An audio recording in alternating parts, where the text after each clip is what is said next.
pendidikan di Indonesia masih menyimpan segudang permasalahan yang belum terselesaikan oleh pemerintah. Orang-orang pendidikan kok bisa salah mengambil kebijakan? Kebebasan, kesetaraan, keterbukaan, aspirasi, musyawarah, partisipasi, hak asasi.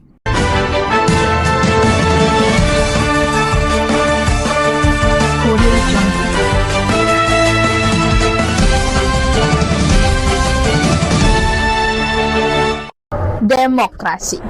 Prinsip yang begitu melekat dalam tatanan negara ini bukan hanya sebagai sistem pemerintahan, tetapi juga sebagai nilai yang mengatur bagaimana kita hidup, berbicara, dan berpartisipasi sebagai warga.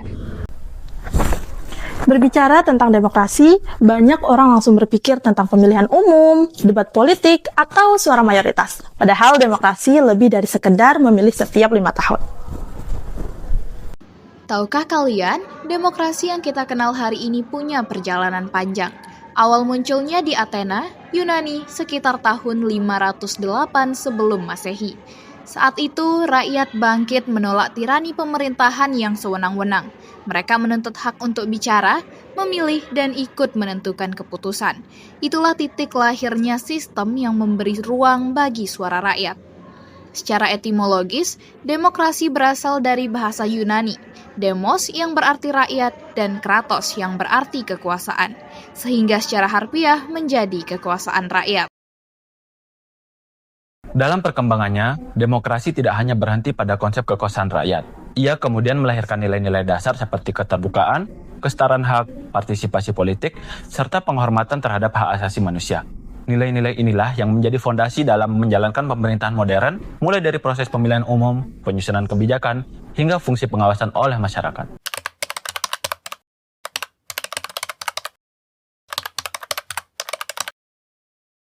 Pertama, kebebasan mengemukakan pendapat. Prinsip ini menekankan setiap warga negara punya ruang untuk berbicara, menyampaikan kritik, menyuarakan apa yang mereka pikirkan tanpa rasa takut ataupun tertekan. Kedua, persamaan hak dan negara. Demokrasi hanya bisa hidup jika semua orang memiliki kesetaraan di hadapan negara, tanpa membedakan latar belakang seperti ekonomi maupun status sosialnya. Ketiga, keterlibatan warga dalam pengambilan keputusan. Demokrasi bukan hanya tentang memilih pemimpin, tetapi tentang bagaimana masyarakat ikut dalam menentukan arah negara melalui partisipasi yang aktif. Dan keempat, supremasi hukum. Dalam demokrasi, tidak ada yang berada di atas hukum. Baik rakyat maupun pemerintah harus taat pada aturan yang sama. Tanpa hukum yang adil, demokrasi hanya akan menjadi simbol tanpa makna. Semua prinsip itu hanyalah fondasi. Lalu bagaimana sih sebenarnya inti dari demokrasi itu? Disinilah hakikatnya mulai terlihat. Hakikat demokrasi lahir dari prinsip yang sederhana, di mana kekuasaan adalah milik rakyat. Dari sinilah keputusan politik muncul, dari mulai pemilihan pemerintah hingga yang mengawasi bagaimana negara itu berjalan. Pemerintahan lahir dari mandat rakyat, bekerja untuk rakyat, dan bisa dipertanyakan, dikritik, hingga dapat diberhentikan oleh rakyat itu sendiri. Dan demokrasi nggak akan berarti tanpa kesetaraan. Setiap warga negara punya nilai yang sama, punya hak yang sama untuk bersuara, memilih, dan dipilih.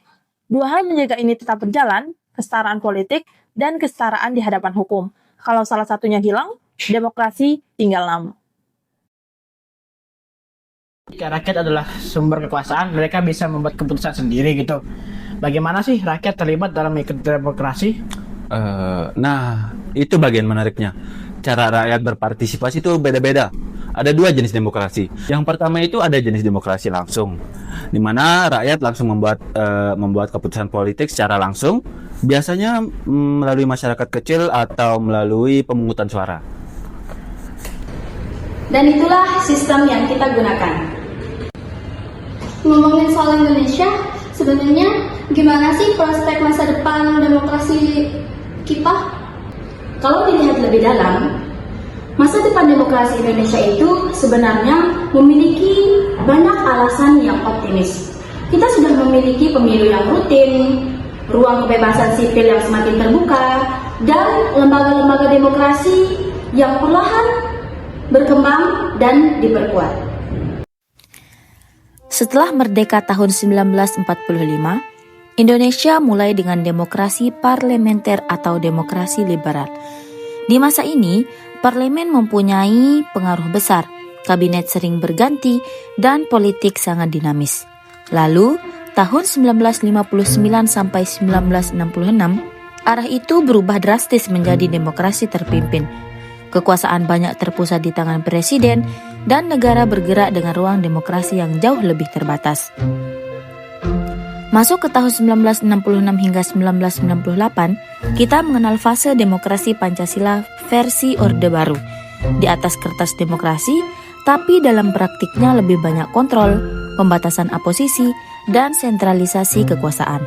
Baru setelah 1998, tepatnya di era reformasi, Indonesia mulai bertransformasi menuju demokrasi yang lebih terbuka. Pemilu lebih bebas, kebebasan sipil meningkat, dan masyarakat punya ruang lebih besar untuk bersuara dan berpartisipasi. Pelaksanaan demokrasi di Indonesia pada dasarnya berjalan melewati 3 lembaga utama, yaitu eksekutif, legislatif, dan yudikatif. Ketiganya saling mengawasi agar kekuasaan tetap seimbang. Tapi, demokrasi bukan hanya kerja lembaga negara. Masyarakat juga memiliki peran mulai dari ikut pemilu, terlibat dalam organisasi, sampai menyampaikan aspirasi ketika ada hal yang perlu diperbaiki.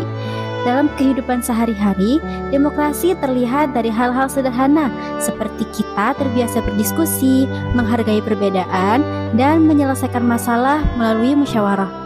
Nilai-nilai ini yang akan membuat demokrasi tetap berjalan dalam kehidupan kita.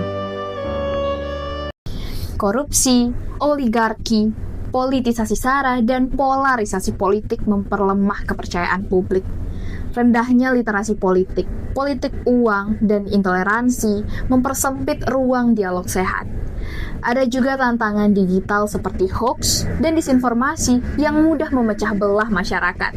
Bahkan fenomena golput juga menjadi sinyal bahwa sebagian masyarakat merasa suaranya tidak didengar. Pada akhirnya, demokrasi di Indonesia bukan hanya sekedar sistem, ia adalah nafas bangsa ini. Sebuah keyakinan bahwa kekuasaan selalu kembali kepada rakyat, bahwa perbedaan disatukan lewat musyawarah, dan bahwa hukum berdiri sebagai pelindung terakhir bagi keadilan. Perjalanannya tidak selalu mulus. Korupsi, intoleransi, polarisasi, semua itu terus menguji keteguhan demokrasi kita. Tapi justru di tengah tantangan itulah masa depan kita ditentukan. Demokrasi di Indonesia akan terus hidup selama masyarakatnya mau bersuara, lembaga-lembaganya berdiri tegak, dan kita semua memilih untuk menjaga kepentingan bangsa di atas kepentingan pribadi. Karena demokrasi bukan sebuah warisan, ia adalah perjuangan yang harus kita jaga. The voice of the people, the future of the nations. Bye!